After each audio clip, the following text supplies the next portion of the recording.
Hi കൂട്ടുകാരെ, ഇന്നത്തെ recipe ഒരു കൂർക്ക മെഴുക്കുപുരട്ടി. അതെങ്ങനെ തയ്യാറാക്കുന്നത് നോക്കാം.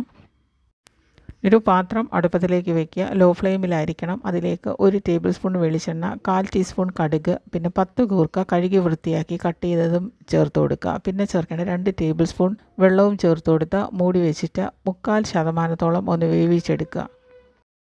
വേവിച്ചെടുത്തതിന് ശേഷം 1/4 ടീസ്പൂൺ മഞ്ഞൾപ്പൊടി, 1/4 ടീസ്പൂൺ മുളക് പൊടി, 1/4 ടീസ്പൂൺ മുളക് ചതച്ചത്, പിന്നെ വേണ്ടത് ആവശ്യത്തിന് ഉപ്പും കറിവേപ്പിലയും ചേർത്ത് നന്നായിട്ടൊന്ന് മിക്സ് ചെയ്ത് കൊടുക്കുക. ആ കൂർക്കയിൽ സ്പൈസസ് പിടിക്കാൻ വേണ്ടിയിട്ടാണ് നന്നായിട്ട് ഒന്ന് മിക്സ് ചെയ്യാൻ പറയുന്നത്. മിക്സ് ചെയ്തതിന് ശേഷം ഒന്നും കൂടി മൂടി വെച്ച് വേവിക്കുക. ലോ ഫ്ലെയിമിലായിരിക്കണം വേവിക്കേണ്ടത്.